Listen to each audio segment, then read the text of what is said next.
Anil boss ഇപ്പോൾ രാഹുൽ ഗാന്ധിക്കൊപ്പം യാത്രയിലാണ്. അനിൽ ഇപ്പോൾ എവിടെയാണ്? ഇപ്പോൾ ഇന്ന് 2 ദിവസത്തെ പര്യടനം നാഗാലാൻഡിൽ പൂർത്തിയാക്കി. അതിനു മുമ്പ് 2 ദിവസം മണിപ്പൂരായിരുന്നു. ഇന്നിപ്പോൾ രാത്രി ഞങ്ങൾ ആസാം ബോർഡറിൽ എത്തിയിരിക്കുകയാണ്. നാളെ ആസാമിലോട്ട് കടക്കുകയാണ്. ഈ പ്രധാനമന്ത്രി നരേന്ദ്രമോദിയുടെ ഈ തെക്കേ ഇന്ത്യൻ ദൗത്യത്തിന് ആ ഒരു സമയത്ത് രാഹുൽ ഗാന്ധിയുടെ ഈ യാത്ര മങ്ങിപ്പോയോ?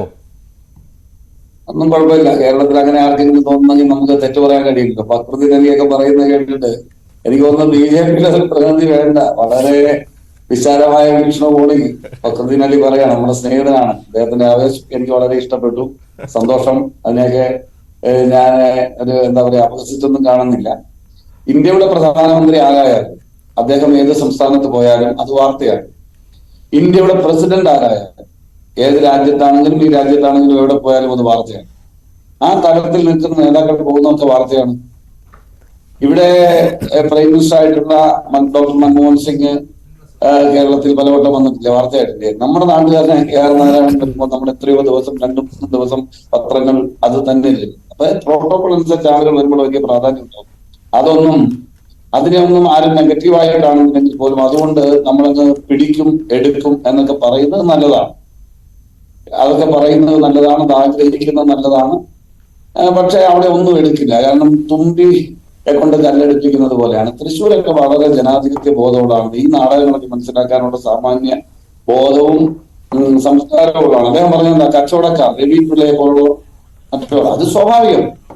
ഏത് ബിസിനസ്സുകാരും ഇരിക്കുന്ന ഗവൺമെന്റുകളോട് താതാത്മ്യം പ്രാപിക്കാൻ ശ്രമിക്കും.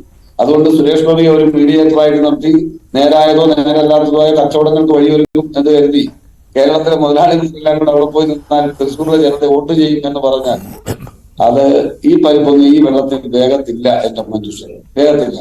തൃശ്ശൂരിനെ സംബന്ധിച്ചിടത്തോളം ഒരു പാർലമെന്റ് അംഗം എന്നുള്ള നിലയിൽ ശ്രീ TN പ്രതാപൻ നടത്തിയിട്ടുള്ള ക്ഷേമ പ്രവർത്തനങ്ങൾ, വികസന പ്രവർത്തനങ്ങൾ, ജനങ്ങളുമായിട്ടുള്ള അദ്ദേഹത്തിന്റെ ആത്മബന്ധം, രാഷ്ട്രീയമായി കോൺഗ്രസ് പാർട്ടി ഉയർത്തുന്ന പ്രതിപക്ഷ ശബ്ദം, ഞങ്ങൾ ചൂണ്ടിക്കാണിക്കുന്ന ബഹുമുഖമായ വിഷയങ്ങൾ, ആ വിഷയങ്ങളിലാണ് കൃത്യമായ മറുപടി വേണ്ടത്.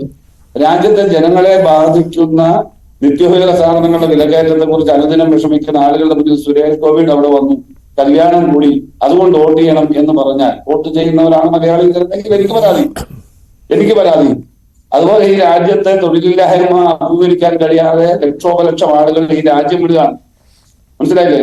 ഈ രാജ്യം കൊണ്ട് ഏറ്റവും വലിയ തൊഴിലില്ലായ്മയിലാണ് നമ്മൾ നിൽക്കുന്നത്. അപ്പൊ ലക്ഷോപലക്ഷം ചെറുപ്പക്കാർ കേരളവും മറ്റു സംസ്ഥാനങ്ങളും വിട്ട് മറ്റു തരം രാജ്യങ്ങളിലേക്ക് കുടിയേറുമ്പോൾ അതല്ല ആരുടെയെങ്കിലും കല്യാണത്തിന് പോകുന്നതിനാണ് വോട്ട് ചെയ്യുന്നതെങ്കിൽ ചെയ്യട്ടെ എന്ന്. അതല്ലെങ്കിൽ ഏതെങ്കിലും ഒരു ക്ഷേത്രത്തിൽ സന്ദർശനം നടത്തുന്നതിന് വോട്ട് ചെയ്യുന്നതെങ്കിൽ ചെയ്യട്ടെ എന്ന്.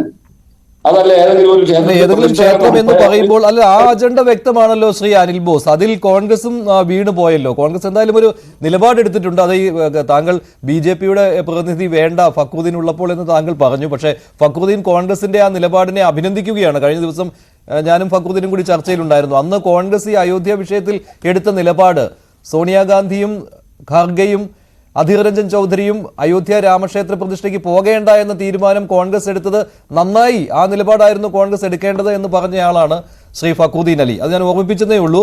പക്ഷെ ഇത് കോൺഗ്രസിന് ആ നിലപാടിലേക്ക് വരാൻ പോലും ബുദ്ധിമുട്ടുണ്ടായിരുന്നു. അത് മാത്രമല്ല കഴിഞ്ഞ ദിവസം UP ഘടകം അവിടെ പോവുകയും ചെയ്തിട്ടുണ്ട്. അപ്പോൾ ഇത് കോൺഗ്രസിന് ഒരു ഏക നിലപാടല്ല ഇത്. അപ്പോൾ ഈ രാമക്ഷേത്രങ്ങളിലൂടെ പ്രധാനമന്ത്രി സന്ദർശിക്കുന്നത് അത് ഏത് നീക്കമാണെന്ന് നിങ്ങൾ മനസ്സിലാക്കിയിട്ടുണ്ടല്ലോ ഇല്ലേ? സ്വാഭാവികമായിട്ടും നിങ്ങളുടെ നേതാക്കൾക്കിടയിൽ തന്നെ അതിൽ ആശങ്ക നിലനിൽക്കുകയാണ്, പാർട്ടിയുടെ ഔദ്യോഗിക നിലപാടിനെതിരെ തന്നെ. നിങ്ങൾക്ക് ഇതൊക്കെ തെറ്റിദ്ധാരണയാണ്. പാർട്ടിയുടെ നിലപാട് എന്താണെന്ന് അറിയാത്ത ഏതെങ്കിലും നേതാക്കൾ പ്രസ്ഥാനങ്ങൾ നടത്തിയാൽ അത് എത്ര വലിയ നേതാവായാലും ചെറിയ നേതാവായാലും അതിനാദ്യം പാർട്ടിയുടെ നയം എന്താണെന്ന് വളരെ കൃത്യമായി മനസ്സിലാക്കാത്തതിന്റെ കുഴപ്പമാണ്. കാള പറ്റുന്ന കേട്ടുമ്പോൾ കയറെടുക്കുന്ന ആളുകൾക്ക് അത്തരം അബദ്ധങ്ങൾ പറ്റും. ഞാൻ ഈ വിഷയവുമായി ബന്ധപ്പെട്ട് രാമക്ഷേത്രവുമായി ബന്ധപ്പെട്ടാണെങ്കിൽ അതിന്റെ BJPയുടെ രീതി മനസ്സിലാക്കി ചർച്ചയിൽ തുടക്കം മുതൽ പങ്കെടുത്തയാളാണ്. ആദ്യത്തെ ചർച്ചയിൽ തന്നെ ഞാൻ പങ്കെടുത്ത അഭിപ്രായം പറഞ്ഞതിൽ കൃത്യമായി കാര്യങ്ങൾ പറഞ്ഞിട്ടുണ്ട്. എന്റെ പാർട്ടിയുടെ തീരുമാനമാണ് പറഞ്ഞത്. പാർട്ടി ഏതെങ്കിലും ഒരു രാമഭക്തനായിട്ടുള്ള കോൺഗ്രസുകാരനെയോ അല്ലെങ്കിൽ അല്ലാത്ത ആരെങ്കിലുമോ ക്ഷേത്രത്തിൽ പോകുന്നതിന് വിലക്കിയിട്ടില്ല. അത് മനസ്സിലാക്കേണ്ട ആളുകൾ. ഞങ്ങൾക്ക് പറയാനല്ലേ പറ്റൂ, ഞങ്ങൾക്ക് ഞങ്ങളുടെ ഭാഗം ചെയ്യാനല്ലേ പറ്റൂ. മല്ലികാർജുൻ ഖാർഗെയ്ക്കും അധീർ രഞ്ജൻ ചൗധരിക്കും സോണിയാഗാന്ധിക്കും ലഭ്യമായ ക്ഷണം അവർ ബഹുമാനപൂർവ്വം സ്വീകരിക്കുകയും ഇപ്പോഴത്തെ സാഹചര്യത്തിൽ ആ ട്രസ്റ്റിന്റെ താല്പര്യം എങ്ങനെയാണെങ്കിലും അല്ലെങ്കിലും BJP അതിനെ രാഷ്ട്രീയമായി ഉപയോഗിക്കുന്നതുകൊണ്ട് രാഷ്ട്രീയമാക്കി ഞങ്ങളില്ല. ഞങ്ങൾ ആ രാമനെ അല്ല എതിർക്കുന്നത്, അവിടെ രാഷ്ട്രീയവൽക്കരണത്തെയാണ് എതിർക്കുന്നത്. അതുകൊണ്ട് ഞങ്ങളെ ക്ഷണിച്ച ഞങ്ങൾ എല്ലാ ബഹുമാനത്തോടുകൂടിയും അത് സ്വീകരിക്കുമ്പോൾ തന്നെ ഈ നാടകത്തിന് നിന്നു കൊടുക്കാൻ തയ്യാറല്ല എന്നാണ് നിലപാടെടുത്തത്. അതല്ലാതെ ഇന്ത്യയിലെ രാമഭക്തന്മാർ അവിടെ പോകണ്ടെന്ന് ആരെങ്കിലും പറഞ്ഞു? ഇന്നലെയാണെങ്കിൽ രാഹുൽ ഗാന്ധി പത്രസമ്മേളനം നടത്തി, നിങ്ങൾ കണ്ടില്ല? രാഹുൽ ഗാന്ധി തന്നെ നമ്മൾ 10 ദിവസം മുന്നേ നടന്ന ചർച്ചയിൽ പാർട്ടി നിലപാട് ബോധ്യമായതുകൊണ്ട്, രാഹുൽ ഗാന്ധിയുടെ അല്ലെങ്കിൽ ഖാർഗെയുടെ നിലപാട് ബോധ്യമായതുകൊണ്ടാണ് ഞാനിങ്ങനെ സംസാരിച്ചത്. ഇപ്പോൾ ഇന്നലെ രാഹുൽ ഗാന്ധി പറഞ്ഞല്ലോ, ഞങ്ങൾ ഒരു കോൺഗ്രസ്സുകാരെയും പോകുന്നതിന് വിലക്കിയിട്ടില്ല, ഈ രാജ്യത്ത് ആരെയും പോകുന്നതിന് വിലക്കിയിട്ട് ഞങ്ങൾ പോകാം, അങ്ങനെയൊന്നും ആർക്കും എതിരില്ല, ഇഷ്ടമുള്ള ആർക്കും പോകാം. പക്ഷേ ഇപ്പോൾ നടത്തുന്ന പണി പൂർത്തിയാകാത്ത ഒരു ക്ഷേത്രത്തിൽ നടക്കുന്ന ഉദ്ഘാടന മാമാങ്കം എന്നുള്ളതിൽ ഒരു രാഷ്ട്രീയ പാർട്ടി സംഘപരിവാർ ശക്തികൾ നടത്തുന്ന നാടകങ്ങളെ എതിർക്കും. ഞങ്ങളൊക്കെ തന്നെ രാമനാമം ജപിച്ച് വളർന്നവരല്ലേ. കുഞ്ഞുനാൾ രാമജന്മഭൂമി എന്നോ ബാബറിയും വെച്ചിരുന്നോ കേൾക്കുന്നതിന് മുമ്പ് വീട്ടിൽ നിലവിളക്കോളെത്തി പ്രാർത്ഥിച്ച് വളർന്നവരാണ് ഞങ്ങളൊക്കെ. ലക്ഷോപലക്ഷം ആളുകളുണ്ടെന്ന്, വിശ്വാസമുള്ളവരും ഇല്ലാത്തവരും എല്ലാം കോൺഗ്രസ്. അപ്പൊ അതൊന്നൊരു മാറ്റർ ആയിട്ട് എടുക്കേണ്ട ഇപ്പോൾ കാര്യമില്ല. രാഹുൽ ഗാന്ധി പര്യടനം നടത്തുന്നത് വടക്കു കിഴക്കൻ സംസ്ഥാനങ്ങളിലൂടെയാണ്.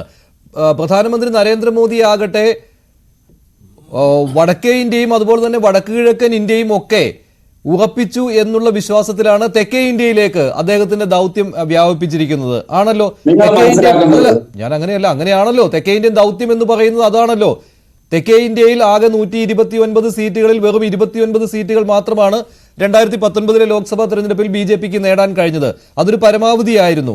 അതിനപ്പുറത്തേക്ക് സീറ്റുകളുടെ എണ്ണം കൂട്ടുക എന്നുള്ള ലക്ഷ്യം ഈ തെക്കേ ഇന്ത്യൻ ദൗത്യത്തിന് ഉണ്ട് എന്ന കാര്യം കോൺഗ്രസിന് മനസ്സിലായിട്ടുണ്ടല്ലോ.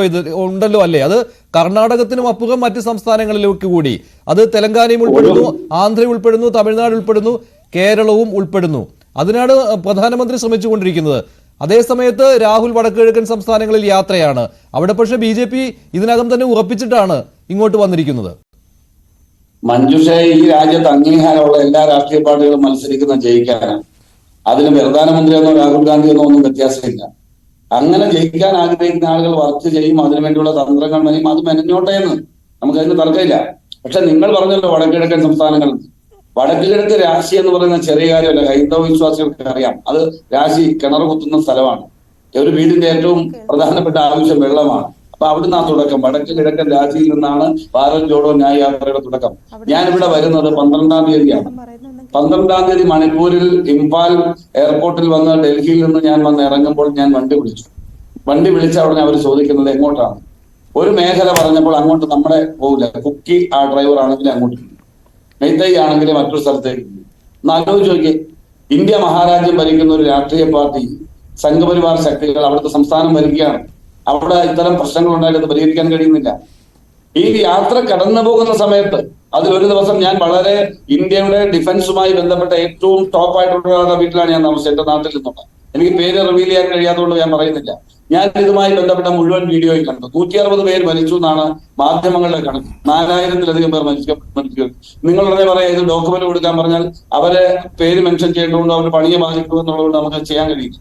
ഞാൻ അവരുടെ ഗസ്റ്റ് ഹൗസിൽ താമസിക്കുകയുണ്ടായി. ഞാനവിടെ പലയിടങ്ങളിലും വാർ മെമ്മോറിയൽ അടക്കം മുതലാൻ കിടക്കുന്ന പ്രദേശങ്ങൾ സന്ദർശിക്കുന്നുണ്ട്. അവിടെ പോകാൻ കഴിയില്ല. മ്യാൻമാറിലേക്ക് 100 കിലോമീറ്ററേ ഉള്ളൂ ഇംഫാലിൽ നിന്ന്, പോകാൻ കഴിയില്ല. കാരണം അവിടെ പ്രവേശനം നിഷേധിച്ചിരിക്കുന്നു. ഇത്തരം പ്രശ്നങ്ങൾ ഉണ്ടാകുമ്പോൾ രാജ്യത്ത് ഉണർന്ന് പ്രവർത്തിക്കേണ്ടത് ആരാ? ആ സംസ്ഥാനത്തെ ഗവൺമെന്റ്, ഇന്ത്യയുടെ ഭരണകൂടം ഒരു ദിവസമെങ്കിലും പോയിട്ടുണ്ടോ? എന്താ നിലപാട്? ഒരു സംസ്ഥാനത്ത്, മതേതര രാജ്യം എന്ന് പറയുന്ന നമ്മുടെ സ്ഥലത്ത്, നമ്മളെല്ലാവരും ഏറെ അഭിമാനിക്കുന്ന വ്യത്യസ്തതകളും വൈവിധ്യങ്ങളുമുള്ള ഈ രാജ്യത്തിന്റെ മഹത്തായ സംസ്കാരത്തിന്റെ പേരിൽ അഭിമാനമുള്ള നമ്മൾ അവിടെ ചിലപ്പോൾ ജാതി നോക്കി വണ്ടി വിളിക്കേണ്ടി വരുന്ന ഗതികേട്, പോകുന്ന വണ്ടികൾ പെണ്ണുങ്ങൾ ഉൾപ്പെടെ തടഞ്ഞു നിർത്തി സമുദായം പരിശോധിക്കുന്ന നിലപാട്, മതം പരിശോധിക്കുന്ന നിലപാട്, അവരെ ആക്രമിക്കുന്ന, നിങ്ങൾ പരിശോധിച്ചു നോക്കി, ഞാൻ പറയുന്നത് ശരിയാണോ എന്ന്. ഞങ്ങൾ മണിപ്പൂരിലെ 1-ാം പര്യടനം കഴിഞ്ഞ് 2-ാം പര്യടനം കഴിഞ്ഞ് കടന്നു പോകുമ്പോൾ അവിടെ വെടിവെപ്പും കാറകത്തിക്കലും നടക്കാണ്, അറങ്കുല നടക്കാണ്, 4 പേർ കൊല്ലപ്പെട്ടു. മനസ്സിലായി? എത്ര മാധ്യമങ്ങൾ റിപ്പോർട്ട് ചെയ്യുന്നു? ഇതെല്ലാം ഗവൺമെന്റിന്റെ ഡയറക്ഷൻ. അതുപോലെ തന്നെ മിലിറ്ററി, ആസാം റൈഫിൾ അടക്കമുള്ള മിലിറ്ററി ഏജൻസികൾക്ക് ഒരു കാരണവശാലും പ്രതിപക്ഷത്തിന് പ്രോപ്പർ വേ പോകാൻ കഴിയില്ല എന്നുള്ളതിൽ മണിപ്പൂരിൽ ഞങ്ങൾ തീരുമാനിക്കുന്ന വഴി മാറ്റുന്നു, ഉദ്ഘാടന വേദി മാറ്റുന്നു. ഇപ്പോൾ നാഗാലാൻഡിൽ ഞങ്ങൾ കടന്നു പോകുന്ന വഴി മാറ്റുന്നു. ഞങ്ങൾ ഇന്ന് രാവിലെ 8 മണിക്ക് ആരംഭിച്ച യാത്രയാണ്. 2 മണിക്കൂർ കൊണ്ട് യാത്ര ചെയ്ത് കടന്നു പോകേണ്ട സ്ഥലത്ത് ഇപ്പോഴാണ് എത്തിയത്. നിങ്ങളൊന്ന് നോക്ക്, വീഡിയോ വിഷ്വൽസ് നോക്ക്. റോഡ് BJPയും സഖ്യകക്ഷിയും ഭരിക്കുന്ന സംസ്ഥാനമാണ് നാഗാലാൻഡ്. 2 ദിവസമായി അവിടെയാണ്. 2 ദിവസം യാത്ര. ഇതിലും ഭേദം 4050 കിലോമീറ്റർ നടന്നയാളെ കന്യാകുമാരി ടു കാശ്മീർ. ഇത് തന്നെയായിരുന്നു ഭേദം. കാരണം 2 ദിവസം വണ്ടിയിൽ യാത്ര ചെയ്യാൻ കഴിയുന്നില്ല. നാഷണൽ ഹൈവേ 2 എന്ന് പറയുന്ന നമ്പറിൽ പറയുന്ന റോഡിലൂടെ തോട്ടിൽ കൂടെ പോയാൽ ഇതിനേക്കാൾ ഭേദമാണ്. എന്റെ നാട്ടിലെ കുട്ടനാട്ടിലെ തോട്ടിൽ കൂടെ പോയാൽ ഇതിനേക്കാൾ ഭേദമാണ്. നീന്തി പോയാൽ പോലും ഇത്രയും ക്ഷീണിക്കത്തില്ല. അപ്പൊ അത്രയും പ്രതിസന്ധികൾ രൂക്ഷമാകുമ്പോഴും ഈ നാഗാലാൻഡിൽ സഖ്യകക്ഷി ഗവൺമെന്റ് ഇരിക്കുന്നിടത്ത്, BJPയുടെ ഗവൺമെന്റ് ഇരിക്കുന്നിടത്ത് ജനോപകാരപ്രദമായ ഒരു നടപടി ഈ ഗവൺമെന്റ് ഉണ്ടാകുന്നില്ല. ഞാൻ വീഡിയോ വിഷ്വൽസ് അയച്ചുതരാം, ഞങ്ങൾ കടന്നു വന്ന വഴികൾ അയച്ചുതരാം. ഞങ്ങൾ നിങ്ങൾക്കറിയാമല്ലോ, സാങ്കേതികമായി ഒരുപാട് മീറ്റിംഗ് റൂമുകൾ അടക്കം സജ്ജീകരിച്ചുകൊണ്ട് ആളുകളുമായിട്ട് ഇന്ററാക്ട് ചെയ്യുന്നതും ബസ്സിലാക്കിയിട്ട് ആ ബസ്സിന്റെ മുകളിൽ നിന്ന് പബ്ലിക്കിനെ അഭിവാദ്യം ചെയ്യാൻ കഴിയുന്ന വാഹനമാണ്. ഇന്ന് ഞങ്ങൾക്കത് കയറാൻ കഴിഞ്ഞില്ല. ഞങ്ങൾ കാറിലാണ് രാഹുൽ ഗാന്ധി യാത്ര ചെയ്തത്. വാഹനങ്ങൾക്ക് യാത്ര ചെയ്ത് പോകാൻ കഴിയുന്നില്ല. മീഡിയ ടീമിനോട് നിങ്ങൾ അന്വേഷിക്കുക. മീഡിയ ടീമൊക്കെ ഞങ്ങളുടെ എൻഡിങ് പോയിന്റിലാണ്, ആസാം ബോർഡറിലാണ് എത്തിയത്. അല്ലാതെ എത്താൻ കഴിയില്ല. വേറെ റൂട്ടിലാണ് വന്നത് രാവിലെ തൊട്ട് യാത്ര ചെയ്തിട്ട്. അപ്പൊ ഇത്രയും ദുരിതം അനുഭവിക്കുന്ന ഒരു സമൂഹത്തിന്റെ മുന്നിൽ ജനകീയ പ്രശ്നങ്ങൾ ചർച്ച ചെയ്യുന്നതിന് പകരം അമ്പലം, പള്ളി, വിശ്വാസം അതൊക്കെ കൈവച്ചാൽ മതി. ശരി ശരി ശ്രീ അനിൽ ബോസ് ദയവായി തുടരുക. ഇപ്പോൾ ശ്രീമതി TP സിന്ധുമോൾ ചേരുകയാണ്, BJP നേതാവ്. ശ്രീമതി TP സിന്ധുമോൾ, ഇപ്പോൾ അനിൽ ബോസ് അനുഭവങ്ങൾ വിവരിച്ചത് വടക്കുകിഴക്കൻ സംസ്ഥാനങ്ങളിലൂടെ ഇപ്പോൾ രാഹുൽ ഗാന്ധി നയിക്കുന്ന ഭാരത് ജോഡോ ന്യായ് യാത്ര നടക്കുകയാണല്ലോ, അതിന്റെ കാര്യങ്ങളാണ്. ശ്രീ അനിൽ ബോസ് ആ യാത്രയ്ക്കൊപ്പമുണ്ട്. നാഗാലാൻഡ് കടന്നു, നാളെ അസമിലേക്ക് പ്രവേശിക്കാൻ പോവുകയാണ്. ആ ഒരു സന്ദർഭത്തിലാണ് ഇപ്പോൾ രാഹുൽ ഗാന്ധിയുടെ യാത്ര. അപ്പോൾ വടക്ക് കിഴക്കൻ സംസ്ഥാനങ്ങളുടെ ഒരു അവസ്ഥയാണ് അദ്ദേഹം പറഞ്ഞത്. അവിടെയൊന്നും പ്രധാനമന്ത്രി നരേന്ദ്രമോദി പോകുന്നില്ലല്ലോ. തുടർച്ചയായ തെക്കേ ഇന്ത്യൻ സന്ദർശനം എന്തിനു വേണ്ടി? ആ ഒരു സംശയമാണ് അദ്ദേഹം ഇവിടെ സൂചിപ്പിച്ചത്. ശ്രീമതി രാജ്യത്തെ ജനങ്ങൾ അറിഞ്ഞുപോലെ ചെയ്യപ്പെടുമ്പോൾ പോകാത്ത പ്രധാനമന്ത്രി കല്യാണത്തിൽ പോകുന്നതാണോ? ശരി, ശ്രീമതി TP സിന്ധുമോൾ.